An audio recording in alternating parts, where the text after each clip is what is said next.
జూబ్లీహిల్స్ లో కాంగ్రెస్ ఘన విజయంతో గులాబీ ఎమ్మెల్యేల్లో అలజడి మొదలైందా?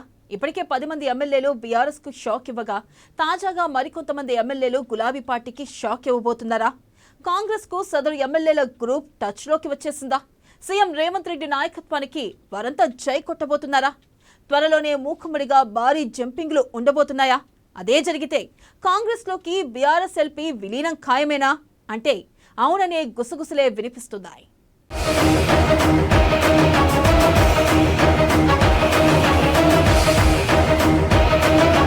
జూబ్లీహిల్స్ నియోజకవర్గ ఉప ఎన్నికల్లో గెలుపుతో కాంగ్రెస్ మరోసారి ఫుల్ ఫామ్లోకి వచ్చేసింది. ఈ ఒక్క విక్టరీతో రాష్ట్రంలోని రాజకీయ సమీకరణాలే మారిపోయాయి. బీఆర్ఎస్ దింపుడు గల్లం ఆశలన్నీ అడియాసలైపోయాయి.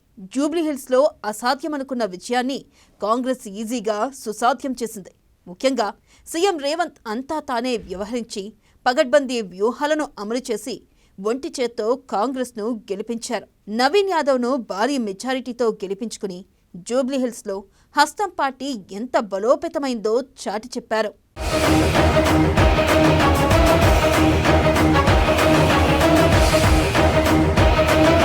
అదే సమయంలో 2 ఏళ్లుగా బీఆర్ఎస్ పరిస్థితి ఏమాత్రం మారలేదు. రోజురోజుకి ఆ పార్టీ పరిస్థితి దిగజారుతుంది. అధినేత ఇంట్లో నుంచి బయటకు రావడం లేదు. వర్కింగ్ ప్రెసిడెంట్ నోటికొచ్చింది మాట్లాడుతూ సోషల్ మీడియాలోనే హడావిడి చేస్తున్నారు. ట్రబుల్ షూటర్ కూడా ఎందుకనో సైలెంట్ మోడ్లోకి వెళ్ళిపోయారన్న చర్చ నడుస్తుంది. ఓవైపు వరుస ఉప ఎన్నికల్లో కాంగ్రెస్ గెలిచినా, ఎమ్మెల్సీలు బీజేపీ గెలిచినా బీఆర్ఎస్ మాత్రం ఇంకా భ్రమలోనే మునిగి తేలుతుందన్న అభిప్రాయం గులాబీ శ్రేణుల్లోనూ వ్యక్తమవుతుంది.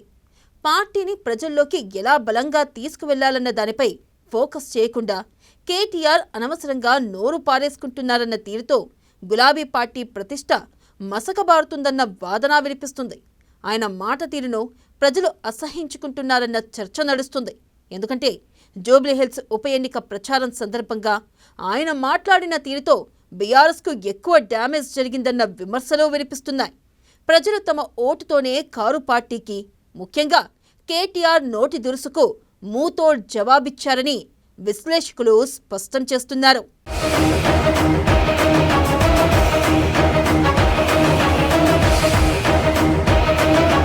ఇక కేసీఆర్ కుటుంబంలో విభేదాలు తారాస్థాయికి చేరాయి. కవిత చాలా ఓపెన్ గా కేటీఆర్, హరీష్ రావును కౌంటర్ చేస్తున్నారు. అయినా గులాబీ పార్టీ పెద్దల నుంచి ఎలాంటి ప్రతిస్పందన కనిపించడం లేదు. దీంతో కవిత చేస్తున్న ఆరోపణలు నిజమేనన్న అభిప్రాయం వ్యక్తమవుతుంది. దీనికి తోడు జూబ్లీహిల్స్ ఉప ఎన్నికల్లో కనీసం బీఆర్ఎస్ ను గెలిపించాలంటూ కేసీఆర్ వైపు నుంచి ఓ ప్రకటన కూడా రాకపోవడంపైన విమర్శలు వెల్లువెత్తుతున్నాయి. ప్రజల మద్దతు కోరడానికి గులాబీ బాస్ కి అంత నామోషీ ఎందుకన్న ప్రశ్న కూడా తలెత్తుతుంది. ఇప్పుడే ఇలా ఉంటే స్థానిక గ్రేటర్ ఎలక్షన్లో గట్టెక్కేదెలా అన్న వాదన వినిపిస్తుంది. అందుకే ఇక ఆలస్యం చేస్తే తాము కూడా నష్టపోతామన్న ఆందోళన గులాబీ ఎమ్మెల్యేల్లో వ్యక్తమవుతుందట.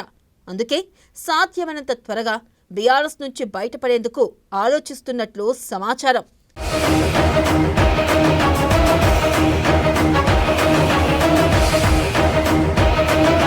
తాజా పరిణామాల నేపథ్యంలో గులాబీ దళంలో అలజడి మొదలైందన్న టాక్ వినిపిస్తుంది. కొందరు ఎమ్మెల్యేలు తమ దారి తాము చూసుకునే పనిలో ఉన్నారట. కుకట్పల్లి కు అంటుంది, సనత్ నగర్ సై అంటుంది అంటూ సోషల్ మీడియాలో చర్చ జరుగుతుంది. ఇటీవలే అంబర్పేట్ ఎమ్మెల్యే కాలేరు వెంకటేష్ సీఎం రేవంత్ పై ప్రశంసల వర్షం కురిపించారు.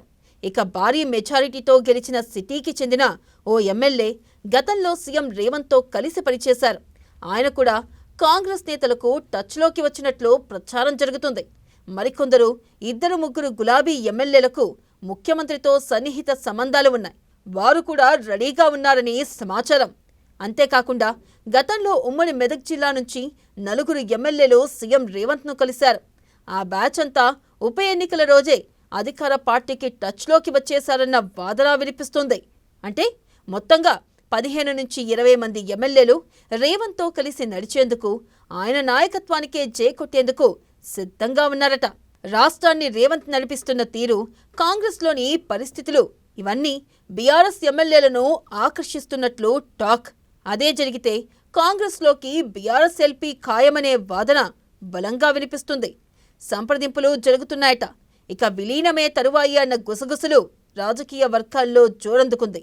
గతంలో బీఆర్ఎస్ 2 సార్లు అధికారంలో ఉండగా 2 సార్లు కూడా కాంగ్రెస్ ఎమ్మెల్యేలను బలవంతంగా గులాబీ పార్టీలోకి చేర్చుకుంది. టీడీపీని కూడా అలాగే చేసింది. ఇప్పుడు అదే బీఆర్ఎస్కు రిటర్న్ కొడుతుందన్న వాదన వినిపిస్తోంది. కవిత ఇటీవల చేసిన కర్మ హిట్స్ బ్యాక్ అంతరార్థం అదేనంటున్నారు విశ్లేషకులు. ఇక్కడ గమనించాల్సిన మరొక ముఖ్యమైన విషయం ఏంటంటే, గతంలో బీఆర్ఎస్ బలవంతంగా ఇతర పార్టీల ఎమ్మెల్యేలను చేర్చుకుంటే ఇప్పుడు గులాబీ ఎమ్మెల్యేలు మాత్రం గులాబీ బాస్ పైన, వర్కింగ్ ప్రెసిడెంట్ పైన నమ్మకం లేక తమంతట తాముగా కాంగ్రెస్లోకి జంప్ కొట్టేందుకు సిద్ధమవుతున్నట్లు టాక్ వినిపిస్తుంది.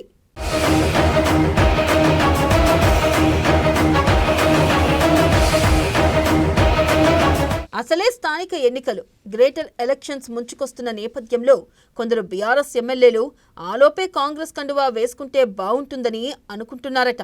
ఈ మేరకు చర్చలు తుది దశకు చేరుకున్నట్లు తెలుస్తుంది. ఈ జంపింగ్ల జాబితాలో కేసీఆర్కు అత్యంత సన్నిహితులుగా పేరుపడ్డ ఎమ్మెల్యేలు కూడా ఉన్నట్లు సమాచారం.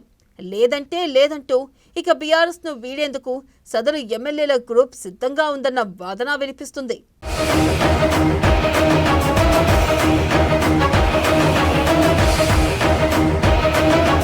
మొత్తంగా ఒక్క జూబ్లీహిల్స్ బైపోల్ గెలుపుతో బీఆర్ఎస్ షేక్ అయిపోతుంది. ఈసారి జంపింగ్లు జోరుగా ఉంటాయన్న వాదనల నేపథ్యంలో గులాబీ క్యాడర్లో టెన్షన్ మొదలైంది. ఇదంతా స్వయంకృత అపరాధమేనన్న వాదన వినిపిస్తుంది. సొంత పార్టీ నిర్మాణంపై దృష్టి పెట్టకుండా ఇతర పార్టీలను కలుపుకోవడంపైనే ఫోకస్ పెట్టడమే బీఆర్ఎస్ కొంప ముంచిందని మాట్లాడుకుంటున్నారట. ఇక ఈసారి జంపింగ్లు జరిగి బీఆర్ఎస్ ఎల్పీ కాంగ్రెస్లోకి విలీనమైతే స్థానిక గ్రేటర్ ఎలక్షన్ నాటికి కారు ఉనికే ప్రశ్నార్థకమయ్యే ప్రమాదం ఉందన్న చర్చ నడుస్తుంది.